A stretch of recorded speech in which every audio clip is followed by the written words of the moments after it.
super excited. We haven't been out here racing since 2019. Just didn't pan out. So it's been like 2 years since I haven't been racing. So it's really fun to be back out here with all the guys, and got a little bit more nerves than usual, but those will go away in like the first mile. So I'm just excited. It'll be a lot of fun, especially here in San Felipe. When he was 2 or 3 years old, he was already hanging around the cars, an off-road car. He's really come along and developed into a fine driver. It's a family, we take pride in him. And the people in town know the truck. They know Pete's camp, you know. And so that makes me proud, being a homeboy from San Felipe. Qualifying, it was a really interesting course that they had set up. Going into it, I wanted to be, mid-pack. I think it's a great spot to be in.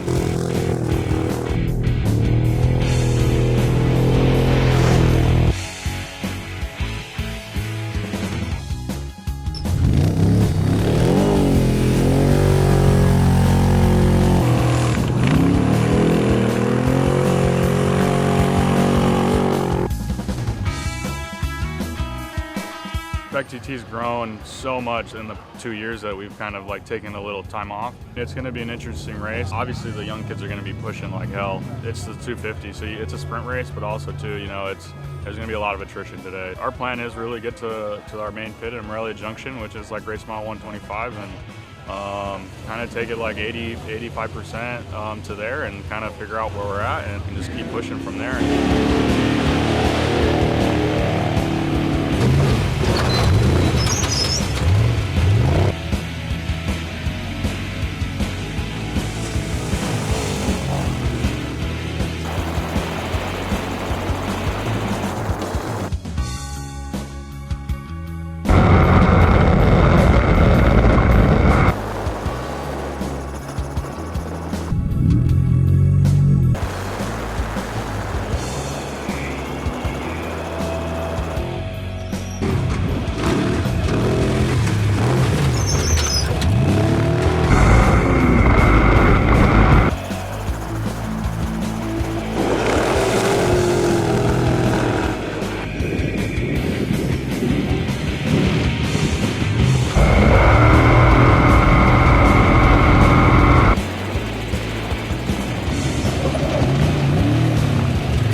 So well until he put it aside, went to pass a trophy truck and couldn't see anything. He said it was very dusty and hit a Palo Verde tree and just put the truck on the side.